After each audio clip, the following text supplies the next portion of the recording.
The million dollar question: how do entrepreneurs transition from self-employed to owning a business that turns a profit? My name is Chris Waters, and this podcast has the million dollar answer. Welcome to CEO Secrets.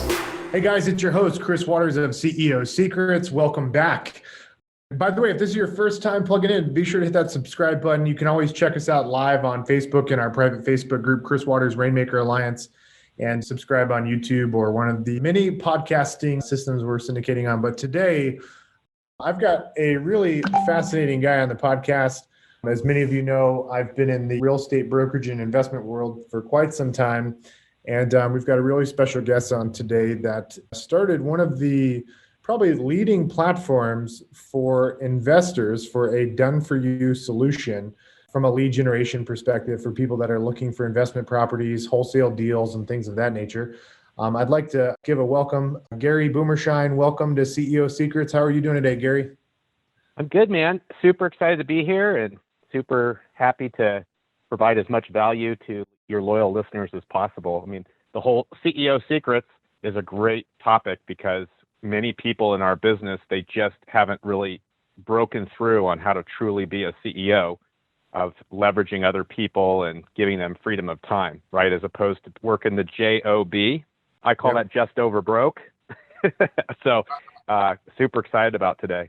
Gary, you and I have never met or really talked before, and you just found this out before we started the show, but I told you I was a paying customer of REI Vault, and you have since rebranded to realestateinvestor.com. Is that accurate? It is, yeah. I've owned realestateinvestor.com a very long time, but I ended up acquiring / merging with two software platforms, two very advanced software platforms, specifically for lead generation and what I call lead mining, the inside sales agent, and follow-up for, basically how do you mine for gold on great properties that we can either list or buy, and do it efficiently and effectively with as little work as possible. And so we did that the last 18 months, and we're realestateinvestor.com. I think I was actually in preparation. I just pulled some metrics. We've done over 78 million pieces of direct mail for a handful of agents and investors around the country, really focused on the investor side. We've mailed out over 350 different unique pieces, and we're really good at that piece of the puzzle. And then I've got a very large phone team that actually does all the ISA phone follow-up for a lot of our members, all the screening, not necessarily answering the initial call, but all the phone follow-up and screening and qualifying and teeing up appointments, which is so important. So we can talk about that. We can talk about building a business that works for us, not opposed to us working for the business, which happens for so many entrepreneurs. So yeah, we'll have fun today. Well, I want to ask you some questions about how on earth. Well, let me give some people context. So I got referred to REI Vault, now realestateinvestor.com, several years ago. I signed up as a paying customer, and when I was going through REI Vault, I was just, blown away by how automated the entire process was in terms of how you sign me up as a customer, you do a discovery call, you help identify the areas to target from a marketing perspective. And if I remember correctly, it's all set up through InfusionSoft and automated through InfusionSoft. How did you learn how to do that? And do you think it's practical for somebody with a real estate team or brokerage to be able to set up that same kind of process using InfusionSoft? Is that a realistic? Yeah. I don't like InfusionSoft in the real estate agent or real estate investor world. InfusionSoft is really a info marketing, all the lead generation for most of the guys selling courses and books and coaching. It is we call it ConfusionSoft. Been around a long time, but Yep. There are better platforms, push of a button platform for us on the agent side, the brokerage, or on the investor side. And so, it's really kind of, don't try to, in this business, King Solomon said, there's nothing new under the sun. And so many people try to reinvent the wheel. It's, we're in a technology world, and real estate is catching up fast. Historically, the real estate world has been about 10 years behind the times versus everything else going on in technology. But there's been a massive catch up. I think a lot of the agents and the agent teams have realized that the competition from the iBuyer platforms like Zillow and Opendoor and OfferPad are changing the way that the business is done. So we're finding a very large number of agents and agent teams coming over because they see us, realestateinvestor.com, as a way that they can compete against the iBuyer platforms. That was by the way a fluke. That happened for me in New York City about two and a half years ago when we were invited to speak at a conference called RATE, Radio and TV Experts, and a couple of we didn't even know. I met the clients there, and they called us their secret weapon because historically real estate investors and real estate agents have been very different in terms of like the niche that we go after, our approach to interacting with sellers. And I think there's a convergence right now where a lot of the hybrid agents are actually needing to offer better solutions to sellers to compete and to survive going into the new millennium, this post-COVID or COVID world. So having the ability of being able to make an all-cash offer to a seller at the same time, the option of listing the property and kind of the multiple offer strategy is a winning technique. And we're seeing a lot of agents coming to us. Maybe about 20% of our customer base right now are coming as real estate agents that either want to be able to offer better solutions like an all-cash buyer without ever having to list the property, or a lot of these agents want to be, they don't want to just have a job and be in a brokerage. They also want to acquire and have long-term, passive income, what I call cash now, cash flow, cash later strategy. So it's pretty cool. So just to go back to my original question about InfusionSoft, your advice is you would not recommend that for people in the real estate team or real estate brokerage world to use? I don't see it.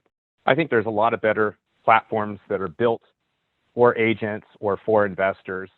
InfusionSoft was not built specifically for that market. So I think it's almost a square, trying to put a square peg in a round hole. So no, I don't actually think that is the best solution without a massive amount of customization and work. And you did spend a lot of time like optimizing and setting up the automations in InfusionSoft for onboarding customers. Is that accurate? Yeah. I mean, for instance, we have a membership platform as an example, where we're onboarding our members. We also have a lot of advanced training with a lot of our partners, strategic partners. And so we use InfusionSoft as an example to automatically, as somebody comes in, being able to turn on specific areas of our membership site. That's all WordPress, it's all internet stuff. So that, and also the ongoing, sequence of emails and all the retargeting ads and things like that. It's really for what I would consider an info marketer. Again, selling, a business like realestateinvestor.com. It's a really good process for turning up. If you're a real estate agent and you're looking to, generate great leads from sellers and nurture those leads and, text and phone follow up with a phone team, ISA, doing direct mail, that's not really what InfusionSoft is all about.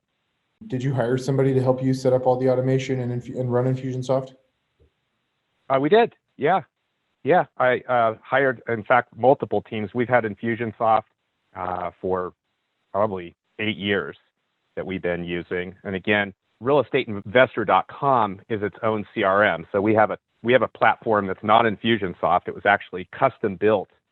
Probably got $1.5 million to $2 million of investment money in years of building that software product. Specifically, it's a CRM very tailored for marketing and conversion. So, and also a series of done-for-you services with our nonverbal phone team and our expert, what we call sales ninjas, that are actually getting on the phone with the seller. So a lead comes in from either a website or pay-per-click or direct mail or cold calling, and then it goes automatically over to the phone team for the phone team to call professionally with a 6 to 8 minute script to qualify, screen, and schedule appointments. And so that's all built. That's the realestateinvestor.com platform. And none of that's InfusionSoft. Well, InfusionSoft is just how we actually onboard somebody as a new customer and give them a really good customer journey. Yeah, I just want to commend you on how you set up your automations and, processing and documenting the customer journey and, having the right people within your company assigned to each specific part of that customer journey. So I've definitely picked up on that as a customer of REI Vault. So it sounds like you've kind of taken the skills and things you've learned and developed over the last 10 plus years to put into a kind of a done for you solution for agents to take away all the complications required to set up marketing, automation, lead generation, inside sales, and kind of wrapped it up in a box to help give some leverage to agents and investors.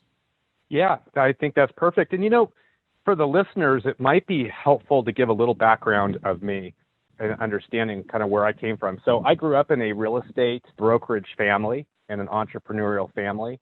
My dad, we had a family business called Real Estate, our Boomershine Realtors. And all of us kids, including myself, were licensed. So 3 weeks after turning 18, very long time ago, I just turned 52, which is crazy. But I was a licensed agent from 1987 to 2005. And I learned door knocking and cold calling and paid for college by being a real estate agent. We also had rental property. So I was learning the 3 T's, right? Toilets, tenants, and trash. And so I paid for college, but I went down a little bit of a different path. I got a computer engineering degree and did the Silicon Valley path. I'm right here in the San Francisco Bay Area and worked for one of the largest technology consulting firms in the world. And then I was recruited and moved into what's called enterprise sales for 4 software startups, one that went public and one that got sold to IBM. It was 2004. It was a great experience. I learned a lot about running a business and also how to sell to executives. And we were selling $500,000 to $5 million solutions to the Fortune 1000. Well, I hit a burnout because we had 2 little babies. I had a 2-month-old and a 4-year-old. And I think in 2003, I had 180,000 miles on United Airlines alone. And I was never home and it was no life. And my wife and I said, you know what, there's no life here. I think I changed 4 diapers with 2 kids. And that's a true story. And we decided, I read Rich Dad, Poor Dad, and we said, let's get back to our roots.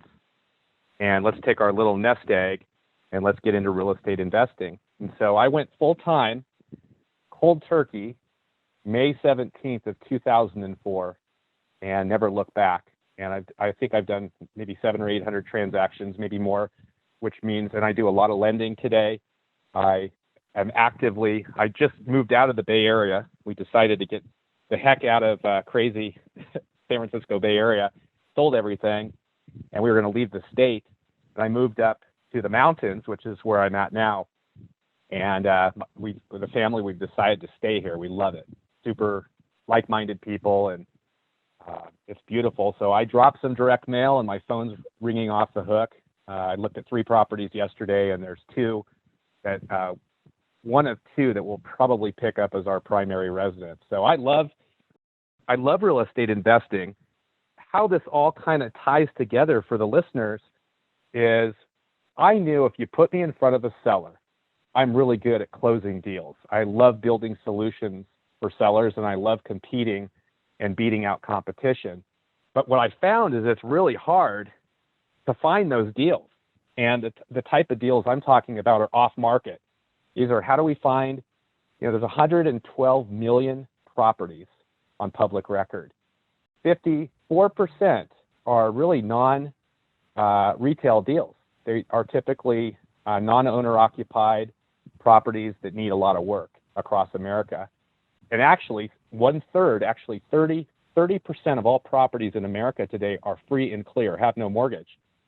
So I basically, way back when, I took my technology roots and brought in my old team, a small team, to build a little engine, an analytic, data-driven engine to find me the right properties and then to drip direct mail. And that started in 2005. And then all of a sudden it turned into a company. And so, since then we've done over 78 million pieces of direct mail. We're really good at it.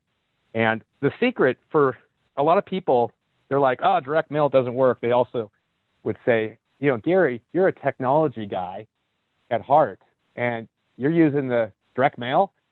Here's the thing. Direct mail is a proven method if it's done right. It's repeatable, it's scalable, and it's predictable, which means I can predict in every market across the country what's going to work best and where, and what's the cost per deal. Like, how much do I have to spend to get enough leads that'll turn into good leads, qualified, what I call qualified opportunities that we can then convert into profit and measure that return on investment. And it's really an art and a science. And so most people have no experience. They think, oh, I just pull a list, send out some direct mail, and voila, I'm going to make all this money. Well, it really doesn't work that way. That's why most agents don't actually send direct mail. They only do farming and referral-based, networking-based marketing approaches. But there is a formula. It's very specific, and I'll share with everybody a few things. The mailing list is absolutely critical.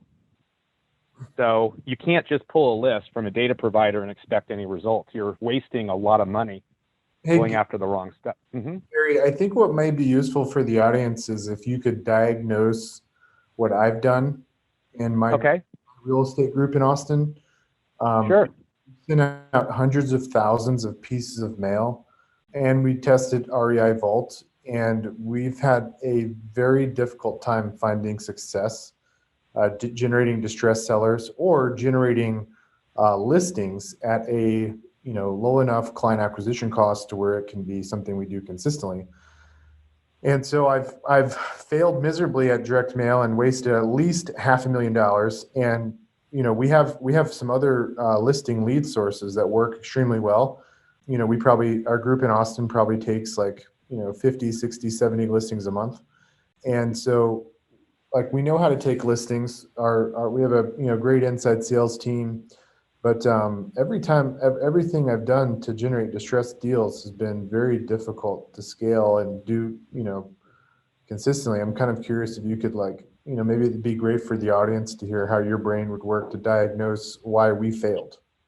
Yeah, sure. What is your current channel? Like, what media are you doing? TV ads? Like, how are you driving your listings today?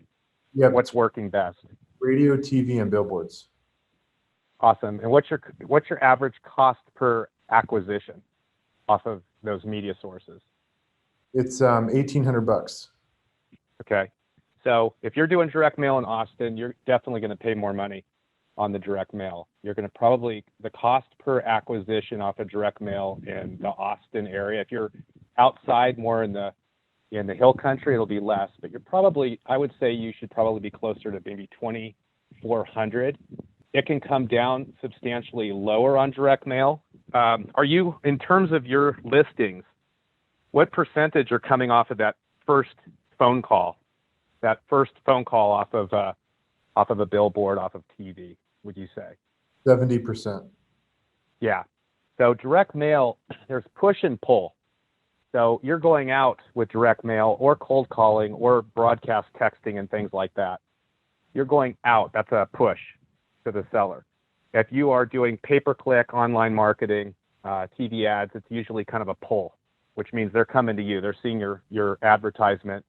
Your conversion is going to be higher off of that first phone call. When you're pushing off of things like direct mail, the follow-up process is key. 97% of the profits are actually going to come after the sixth interaction in follow-up, which means, and you can't just do one, what I call, it has to be omni-channel, which means a lead comes in, it needs to go down a long follow-up path with text message. It needs a person to get on the phone pretty quickly, especially if it's a distressed type of situation, possibly ringless voicemail and email. with very specific wording. And you're going to find that when you're doing that approach, your average turn from the time that the lead comes in to the time that you actually get the listing or a contract is probably going to be 3 to 4 months. That's at a cost. Now, on the real estate investor side, it would probably be closer to $2,400. If you're a really good agent or agent team doing this, you're going to probably be a lot lower because you're going to get some deals that you're going to take down as purchases, and you're also going to get listings. So for every 3 properties you buy, you're probably going to get 2 listings. So an investor is just focusing on the purchase. Okay. So, but it is going to be very, very, those channels where you're going out to the seller, if you're going to make direct mail work, are going to come through follow-up.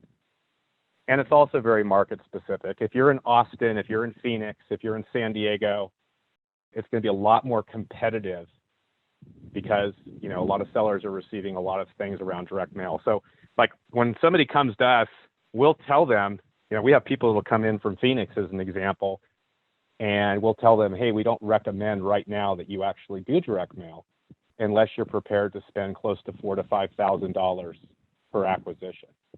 Now, here's the thing. A lot of people have no problem spending $4,000 to $5,000 in marketing in Phoenix because their average profit can be, $25,000 to, $75,000 if they're doing fix and flip and things like that. Yeah, I guess, we're a little bit spoiled in that we have a pretty strong brand in the market. And so it's, it doesn't take a lot of work for us to convert the, leads into appointments. Yeah. Here's my take for everyone.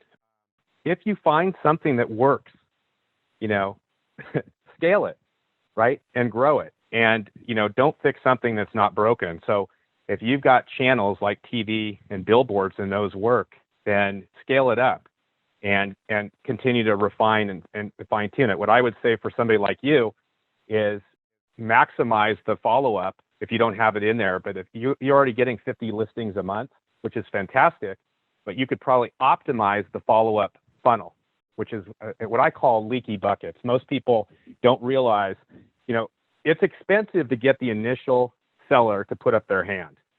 It might cost right now for me up here, I'm in California, I'm spending about $80 to generate the initial lead.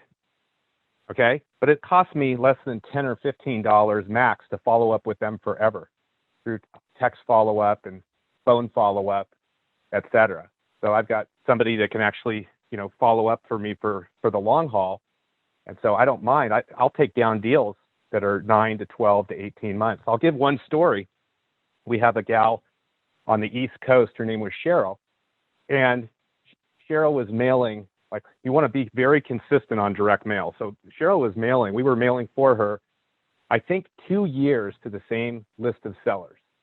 And she's like, gosh, Gary, shouldn't we clean up? We were cleaning up the list and, of course, doing that. But she called me and she actually was canceling the service. And she sent me a message. She goes, hey, Gary, can I talk to you? I'm canceling, but it's not because of what you think. She said, you told me I was going to turn off my mail. And she goes, I ended up getting a call from a seller that had 6 postcards from me that I sent every 90 days, so a year and a half. And she said, the lady said, I had those on my refrigerator because I always knew I was going to sell to you. Nobody's worked as hard to earn my business. Cheryl said, I bought 16 houses, fixed them up, and my husband and I made $800,000, and we've decided to take a year off and travel the world. So the things around, direct mail or anything it's the repetition. It's the formula is what's called 6 M's, and one of them is the repetition. So I don't know if we need to go any deeper than that. No, I've got a white paper that on this for people that want to learn, but you might be in a market that doesn't work. I appreciate what you're saying. I agree. Like the Austin market, there's about 2,000 active listings. We'll be out of houses for sale, like literally 0 houses in 2 weeks if nothing else hits the market. And there's, over 15,000 agents. So there's 7 realtors for every 1 listing. And they're getting, and sellers absentee owner lists, for example, and people with high equity and, People likely to sell because they've been in it for a long time. They are getting bombarded with direct mail and postcards saying, I'll buy your house, and yellow letters. Like we would show up on appointments, and I actually have this.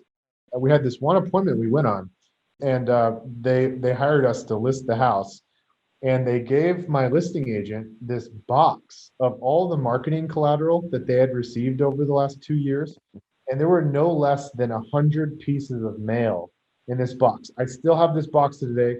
Absolutely mind blowing. Like they kept all this. It was just crazy to see how much mail they're getting. So the masterminds like Collective Genius and some of these seven-figure real estate investment groups and whatnot, the ones that seem like they seem to be having a lot of success are the ones that are in smaller markets, like ancillary markets, like population. Absolutely. Thousand. It's here's an analogy. I'm a fisherman. I love fly fishing. And if you're driving on the road and there's 50 people fishing on a river, you're fishing for, they spook the fish. Not a lot of people are going to be catching fish. If you hike up the mountain a little bit away from the people and you're by yourself, you're going to crush it.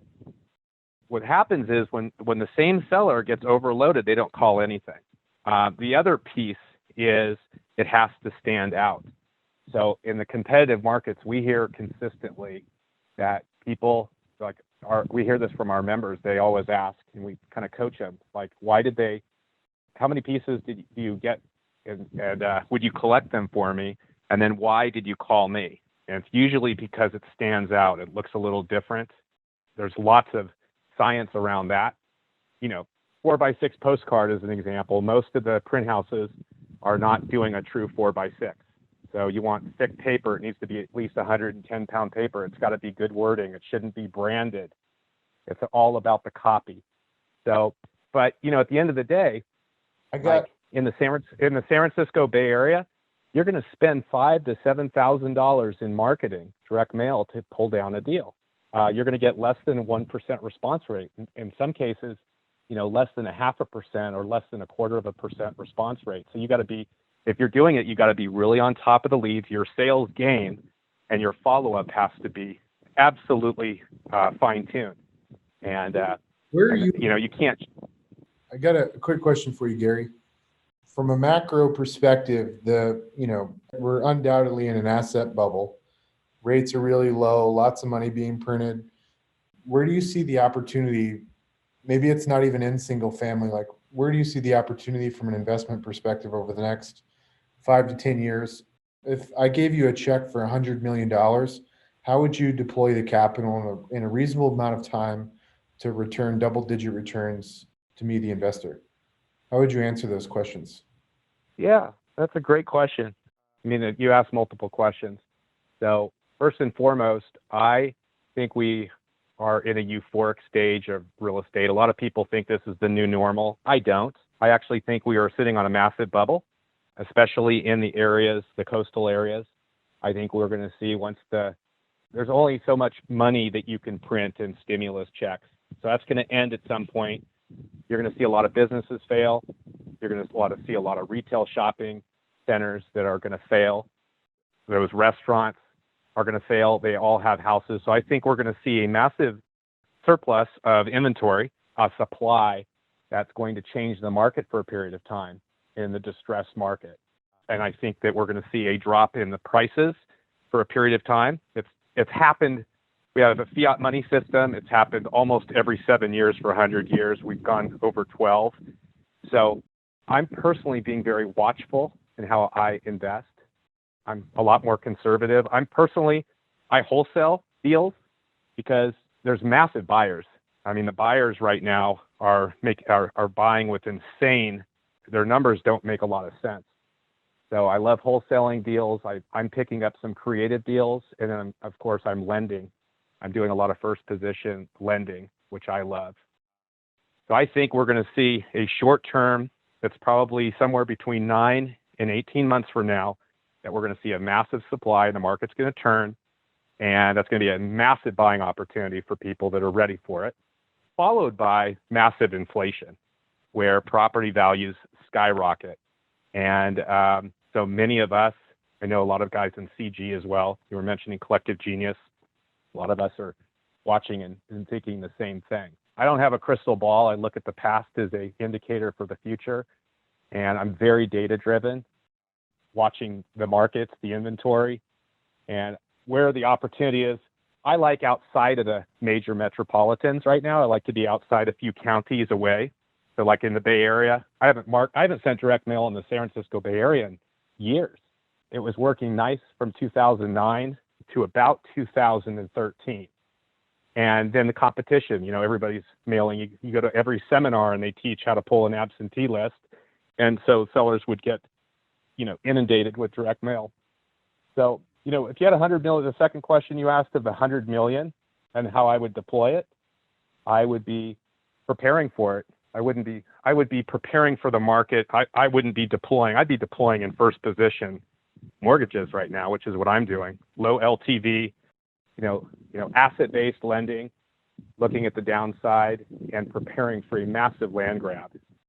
But I'm waiting. So that's my thing. I'm raising money right now too, preparing for this. My own capital.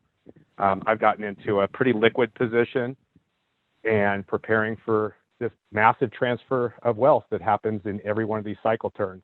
And I've been, by the way, on my podcast, realestateinvestor.com Huddle, I've been talking about this market change for about 3 years. It's been a 7-year cycle. It has always had some, what I call a boogeyman event of some sort. It's not natural supply and demand that changes it. It's usually some event. This event just happens to be COVID. And I think that, the market cycle is going to turn and there's going to be incredible buying opportunities. So I think that right now being conservative. What's the straw that breaks the camel's back to flip this into a buyer's market? The companies. When the renters stop truly paying and the people stop making the mortgages because the stimulus money, the little $1,400 checks and things like that stop.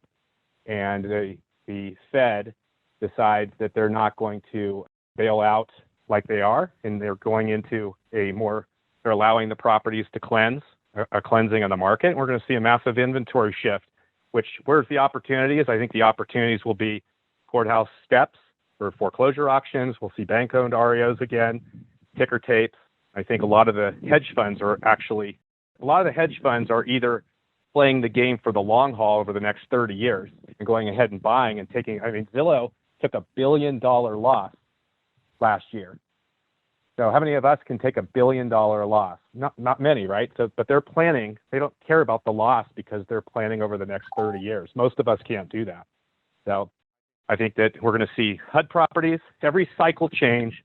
You don't know it when it's right there in front of you. Usually you look back 6 to 9 months, 12 months, and you actually see it. So, but we're in the middle of it right now. So I think that it's going to happen in the next 6, 9, 12 months. Great buying opportunities at a discount with, an increased supply and then massive inflation, which we're going to want to own physical assets. So that's my take. That's what I'm doing personally. And I know a lot of people I personally coach, that's what we're preparing for, which means we're still doing deals today like crazy, but we're just being very watchful in terms of, the numbers and making sure that we're buying properly. The fundamentals have to work. Do you think some of these markets, these like more rural markets, you think they will be affected as much compared to some of the, I don't. I actually, I call, there's 4 markets that I've seen over my 20 years plus doing this. I call them the hot market, the post-hot, the emerging, and the flat. So the emerging markets that I think are absolutely fantastic today, I would be buying like crazy, is things like South and North Carolina. That's an emerging market, massive growth. You can still actually cash flow properties. And I'm talking on the single family side. I'm not even talking multifamily, et cetera. The flat markets are like Omaha, Nebraska, right? It's never gone up or down more than about 6% in these market cycle changes. So I think those are also safe markets. I think things like Phoenix, Las Vegas, Austin, Florida are going to see a lot of pressure. And those are the markets that I think those people that are ready for it are going to make a fortune. But I think some people actually, Denver is another example. I know guys that are rehabbers in Denver, and they've been rehabbing for break-even profits, and sometimes at a loss just to keep their large teams afloat. And I think that's the kiss of death. So that's my take. Cool. I'm excited about it. I think the opportunity is always around, real estate's a cycle. It's like, if you manage the cycle, you can very rarely hit the peak or the bottom. But if you know what cycle you're in, we're in a euphoric, crazy cycle. And historically, over 100 years, we've seen those changes. And I think there's going to be incredible opportunities for many of us. Gary, what are you reading right now? What am I reading right now? I'm probably reading stuff. I'm reading The Great Reset by Klaus Schwab, who runs the World Economic Forum. Kind of looking at the global picture of where they think things are going. It's a crazy, scary book around.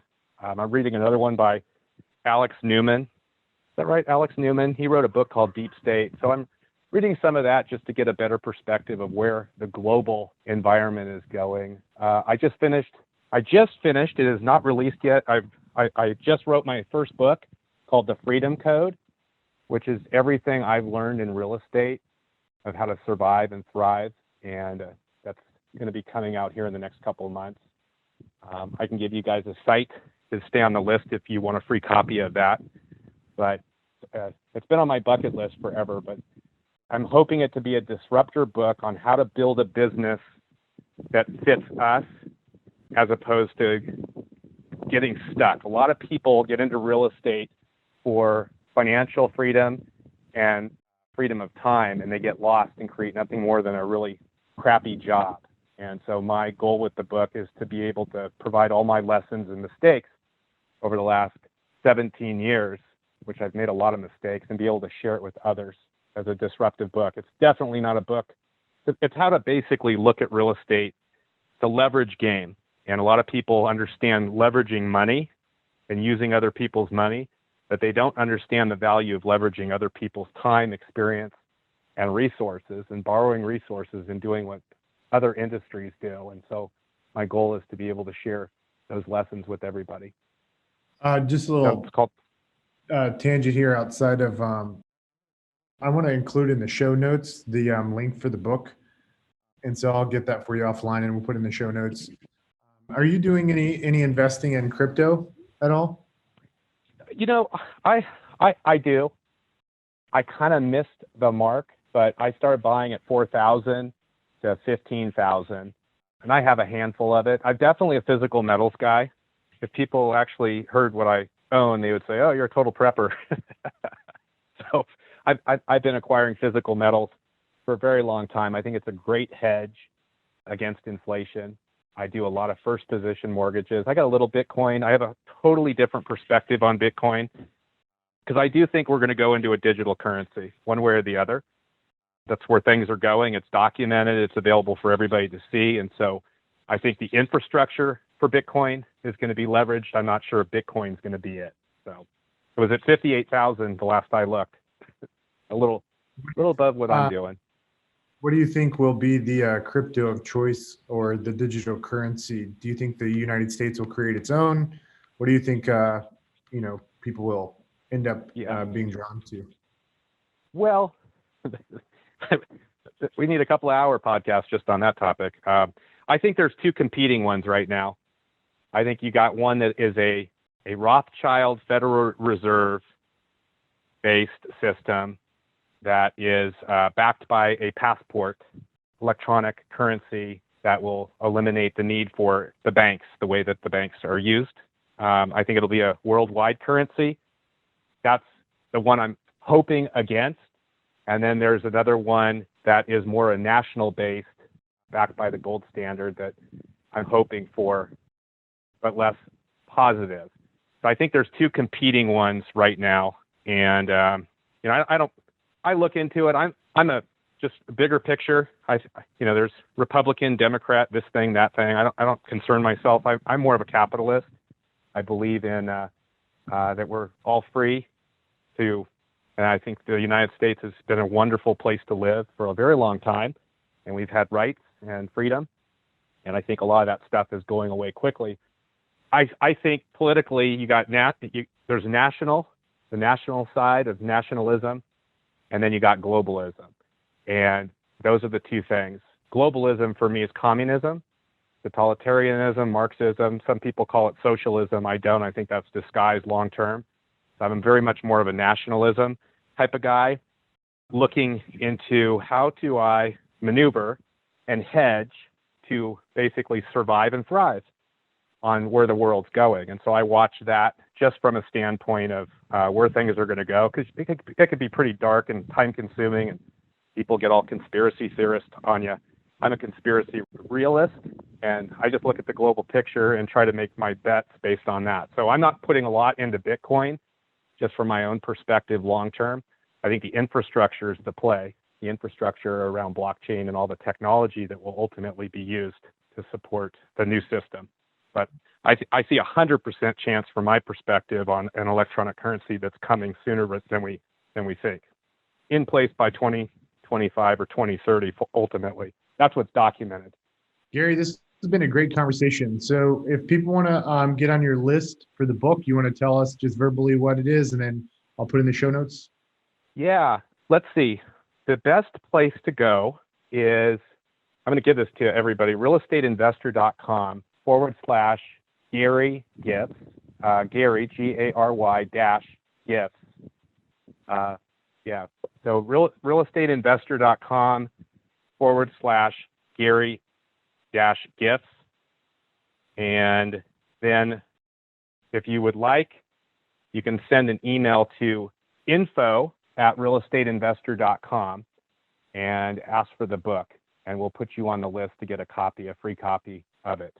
So either of those places, and just let us know. That's the easiest place. I haven't announced it. At some point I will have we're doing the final editing and revisioning of it. It'll be called the Freedom Code. So excited about it. So if anybody wants a copy, just email info@realestateinvestor.com, or you can go to realestateinvestor.com/Gary-gifts, GIFTS. And Gary, what's the name of your podcast? It's Real Estate Investor Huddle. Got it.